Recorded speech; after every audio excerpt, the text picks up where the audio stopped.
Guys good evening. કેમ છો તમે બધા યાર? આઈ હોપ કે તમે બધા ઘરે મજામાં જ હશો અને સેફ હશો, રાઈટ? તો બેસિકલી ફરીથી શ્રી એક્સેલન્સ એકેડમીમાં આપ સૌનું હાર્દિક સ્વાગત છે.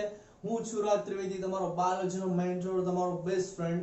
ફરીથી લઈને આવી ગયો છું ધોરણ 11 સાયન્સ બાયોલોજીમાં ચેપ્ટર નંબર 8, જે આપણે કોષની મુસાફરી કરી રહ્યા હતા.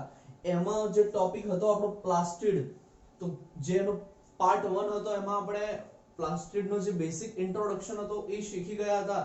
ત્યારબાદ આપણે જે પ્લાસ્ટિડને વર્ગીકરણ કર્યું હતું 3 પ્રકારોમાં, એમાં આપણે જે પહેલો પ્રકાર હતો લ્યુકોપ્લાસ્ટ, એટલે કે બેટા જે રંગહીન કણ, એના વિશે આપણે ચર્ચા કરી ગયા હતા. તો આજના લેક્ચરમાં હું તમને શીખવાડવાનો પ્રયત્ન કરીશ ક્રોમોપ્લાસ્ટ વિશે. ઠીક છે, તો બેટા સ્ટાર્ટ કરીએ છીએ. ધ્યાન અહીંયા રાખજો, બહુ ઇમ્પોર્ટન્ટ ટોપિક છે, બહુ ઈઝી પણ છે, આવડી જશે. ટોપિક નું નામ છે ક્રોમોપ્લાસ્ટ, એટલે કે રંગકણ. હવે રંગકણ આપણે એને એટલા માટે કહીએ છીએ અમારા ફ્યુચર ડોક્ટર્સ, કારણ કે અહીંયા તમને વિવિધ પ્રકારના રંજક દ્રવ્યોની અથવા રંજક કણોની હાજરી જોવા મળી જશે. જેમ કે તમારું હરિત કણ હોય છે, ઠીક છે, કે એમાં ક્લોરોફિલ એટલે હરિત દ્રવ્ય આવેલું હોય છે. જે હરિત દ્રવ્ય છે એક પ્રકારનું રંજક કણ છે, રંજક દ્રવ્ય છે. એવી જ રીતે બેટાજી તમારું જે ક્રોમોપ્લાસ્ટ હોય છે, એટલે કે તમારું રંગકણ હોય છે, એમાં પણ તમને વિવિધ પ્રકારના રંજક દ્રવ્ય અથવા તો રંજક કણોની હાજરી જોવા મળી જશે. ઠીક છે, પ્રશ્નો ઉભો એ થાય કે સરજી આ ક્યાં જોવા મળે છે? તો બેટાજી જેટલા પણ પ્રકાશિત ભાગ હશે, કયા પ્રકાશિત ભાગ? તો જે તમારું વૃક્ષ હોય છે, ઠીક છે, જે તમારી વનસ્પતિ હોય છે, એ વનસ્પતિમાં જે પ્રકાશ પડતો હોય એ કયા અંગો ઉપર સીધો પડી રહ્યો છે, એવા વિસ્તારો, જે પ્રદેશ હશે, એવા પ્રદેશો, એવા વિસ્તારો હશે, ત્યાં આ ક્રોમોપ્લાસ્ટ તમને જોવા મળી જશે. એક્ઝામ્પલ તરીકે હું તમને કહું છું કે જે તમારા પણ હોય છે, ઠીક છે, એમાં જોવા મળી જશે. કેટલાક તમારા ફૂલ હોય છે, તમારા ફળ હોય છે, બરાબર? તો આવા બધા જે સ્થાન હોય છે, આવા બધા જે ભાગ હોય છે વનસ્પતિના વિવિધ અંગો જેને કહેવામાં આવે છે, એમાં તમને આ ક્રોમોપ્લાસ્ટ એટલે રંગકણ જોવા મળી જશે. ત્યારબાદ વાત કરી એના કાર્યની, તો એનું મુખ્ય કાર્ય શું હોય છે? બેસિકલી જોવા જઈએ તો આનું મુખ્ય કાર્ય છે પરાગનયનની ક્રિયા કરાવવાનું. કેમ? કારણ કે જુઓ કે આની હાજરી જે હોય છે એ પર્ણોમાં છે, પુષ્પોમાં છે અને ફળમાં હોય છે. હવે જે પર્ણ હોય છે કે પુષ્પ હોય કે ફળ હોય, એને જ્યારે રંગ મળે છે ત્યારે એ કીટકોને આકર્ષે, હે ને? કીટકોને એ આકર્ષી શકે છે. પરિણામે જ્યારે કીટક એ પુષ્પ ઉપર આવશે ત્યારે એ જ્યારે એ જે પરાગરજ હશે એના શરીરે ચોંટી જશે, અને એ જ કીટક જ્યારે કોઈ બીજી વનસ્પતિ પર જશે ત્યારે એ પરાગનયનની ક્રિયા આવી રીતે થશે. ક્લિયર થાય છે આ કન્સેપ્ટ? તો આમ જે આ તમારા રંગકણ હોય છે, ક્રોમોપ્લાસ્ટ હોય છે, એ પરાગનયનની ક્રિયામાં બહુ જ મહત્વનો ભાગ ભજવી જાય છે અમારા ફ્યુચર ડોક્ટર્સ. જોડે પ્રકાશ સંશ્લેષણની ક્રિયામાં પણ આમનો ભાગ હોય છે. ક્લિયર? તો આ જે મેં વસ્તુ તમને સમજાવી એને હું અહીંયા નોટ કરું છું, તમે પણ મારી સાથે એને નોટ કરતા રહેજો. ઓકે? કારણ કે જે આપણી નવી સિરીઝ ચાલુ થઈ છે નીટ યુજી ઇન 20, એનો મીનિંગ એવો જ છે કે 20 મિનિટમાં તમને અહીંયા એક ટોપિક ભણાવવામાં આવશે. આપણું લેક્ચર વધારે લાંબુ બી નહીં હોય, વધારે ટૂંકું બી નહીં હોય. જે પણ ટોપિક હશે એ 20 મિનિટની અંદર કવર કરવામાં આવશે. ઠીક છે? તો આ જે આપણે ન્યૂ સિરીઝ ચાલુ કરી છે, આઈ હોપ કે તમને આ સિરીઝ બહુ ગમશે યાર. તો હું અહીંયા બેસિકલી નોટ ડાઉન કરવાનું ચાલુ કરું છું. તો આપણે જોવા જઈએ તો જેટલા પણ પ્રકાશ વાળા વિસ્તારો હશે, પ્રકાશવાળા વિસ્તારો એટલે કે જ્યાં પ્રકાશ પડતો હશે, કે જ્યાં પ્રકાશની શું હશે? હાજરી હશે, એવા વિસ્તારો કે જે પ્રકાશિત ભાગ હશે, હે ને? અને લખવું હોય તો એવું લખી શકાય પ્રકાશિત ભાગ. એટલે એમાં એક્ઝામ્પલ તરીકે તમારે લેવું હોય તો તમે લઈ શકો છો કે જે ફળ છે એના ઉપર સીધો પ્રકાશ પડી શકે છે. જે પુષ્પ હોય છે, ઠીક છે, જે તમારું ફળ, પુષ્પ, એના પછી પણ હોય છે, એના ઉપર પણ પ્રકાશ પડી શકે છે. તો આવા વિસ્તારોમાં તમને ક્રોમોપ્લાસ્ટ એટલે રંગકણની હાજરી જોવા મળી જશે. ઓકે જી? કાર્ય મેં તમને કહી દીધું છે કે મુખ્ય કાર્ય એમનું તો એક જ છે, પરાગનયનની ક્રિયા. પરાગનયનની જે ક્રિયા થશે આમાં એમનું મુખ્ય કાર્ય, એમની મુખ્ય ભૂમિકા રહેલી હશે. ત્યારબાદ જોવા જઈએ તો પ્રકાશ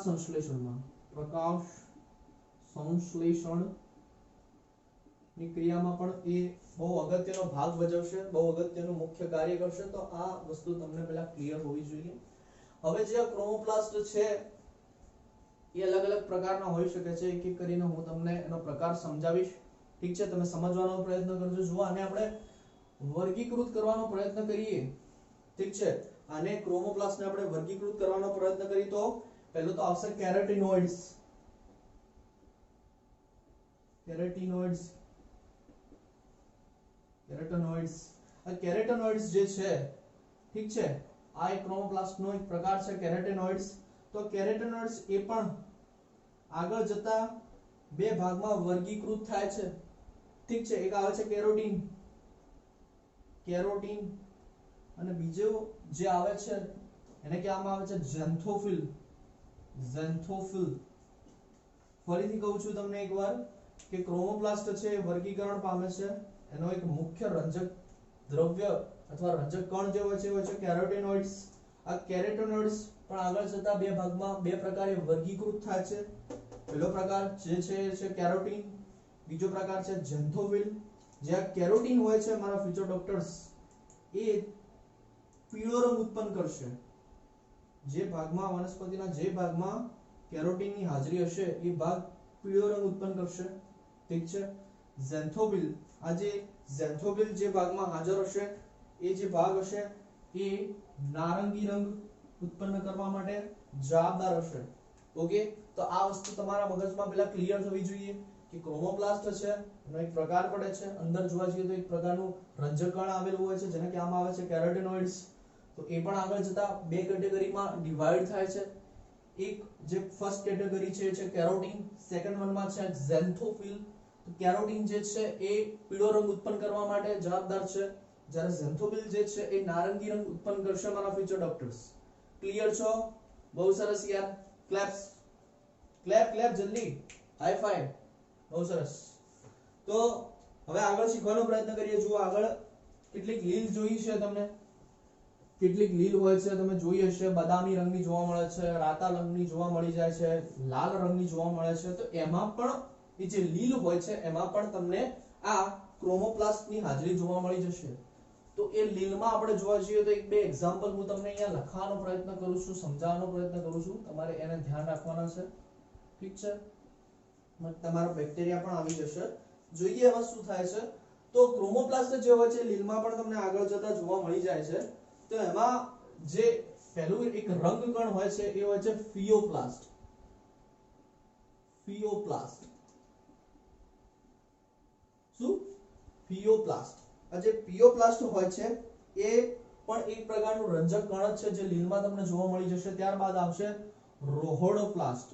રોહોડોપ્લાસ્ટ, રોહોડોપ્લાસ્ટ. શાંતિથી શબ્દને સાંભળજો મારા ફ્યુચર ડોક્ટર્સ. ક્રોમોપ્લાસ્ટ જે છે એની આપણે લીલમાં વાત કરીએ. ઠીક છે, તો લીલમાં આ ક્રોમોપ્લાસ્ટ જે છે એ પણ બે પ્રકારે કે ત્રણ ચાર પ્રકારે તમને જોવા મળી જશે. હું અહીંયા તમને બે પ્રકાર કહું છું. ઠીક છે, તો એમાં એક રંજક કણ આવેલું હશે લીલમાં, એને કહેવામાં આવે છે ફિયોપ્લાસ્ટ. એક બીજું રંજક કણ આવેલું હોય છે જેને કહેવામાં આવે છે રોડોપ્લાસ્ટ. ઠીક છે, આ જે ફિયોપ્લાસ્ટ હોય છે, આ જે ફિયોપ્લાસ્ટ હોય છે એ તમારું ધરાવશે ફ્યુકોઝેન્થિન નામનું રંજક દ્રવ્ય.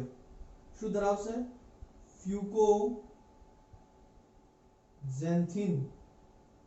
નામનું રંજક દ્રવ્ય ધરાવે છે.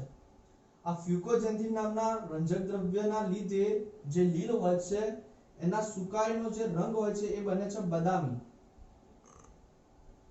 એટલે કે જે પણ બદામી લીલ હોય છે એને આપણે કહીએ છીએ ફિયોફાઇસી લીલ. ફિયોફાઇસી. અને એને ગુજરાતીમાં કહેવું હોય તો કહી શકાય બદામી રંગની લીલ. ઓકે, આ વસ્તુ તમારા મગજમાં પહેલા ક્લિયર થવી જોઈએ કે જે આ ફિયોપ્લાસ્ટ હોય છે એ ફ્યુકોઝેન્થિન નામનો રંજક દ્રવ્ય ઉત્પન્ન કરે છે. અને ફ્યુકોઝેન્થિન હોય છે એ લીલને બદામી રંગ આપે છે. પરિણામે લીલ એ બદામી રંગની બની રહ્યા છે. એવી જ રીતે રોડોપ્લાસ્ટ જે હોય છે, ઠીક છે, રોડોપ્લાસ્ટ જે હોય છે એ એક પ્રકારનું રંજક દ્રવ્ય ઉત્પન્ન કરે છે જેનું નામ હોય છે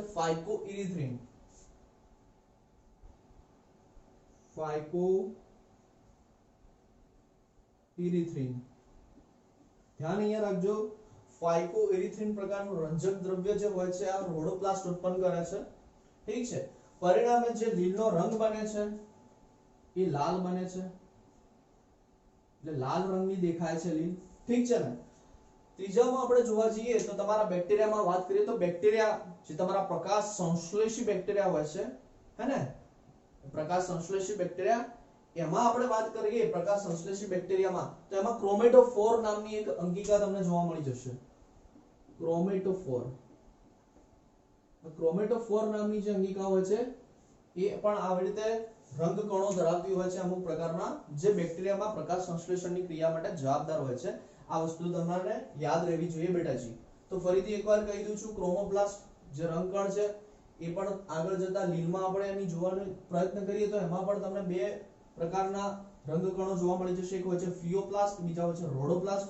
ફિયોપ્લાસ્ટ જે હોય છે ફ્યુકોઝેન્થિન નામનું રંજક દ્રવ્ય ઉત્પન્ન કરે છે જે બદામી રંગ આપે છે. રોડોપ્લાસ્ટ હોય છે એ ફાઇકોઇરિથ્રિન પ્રકારનું એક રંજક દ્રવ્ય ઉત્પન્ન કરે છે જે લાલ રંગ આપે છે. બેક્ટેરિયામાં તમે જોવા જો તો ક્રોમેટોફોરની હાજરી જોવા મળી જાય છે. ઠીક છે. આ વાત થઈ ગઈ લીલની. આગળ સમજવાનો પ્રયત્ન કરીએ તો જે લાઇકોપિન હોય છે, એક બીજું એક રંજક દ્રવ્ય હોય છે લાઇકોપિન. લાઇકોપિન નામ યાદ રાખજો, ઇમ્પોર્ટન્ટ છે. લાઇકોપિન. આ લાઇકોપિન જે હોય છે એ જ્યાં હાજર હશે ત્યાં એ લાલ રંગ આપવાનું કાર્ય કરશે. કેવો રંગ આપશે? લાલ રંગ આપશે. જેમ કે ટામેટું ઉદાહરણ તરીકે તમે લઈ શકો છો કે ટામેટામાં જ્યારે આ લાઇકોપિન હાજર હશે એટલે જ્યારે પરિપક્વ થાય છે ત્યારે લાલ રંગનું બની જાય છે. ઓકે જી. તો આ એક વસ્તુ તમારે યાદ રાખવાની જરૂર હતી જે બહુ જ ઇમ્પોર્ટન્ટ છે. ઓકે.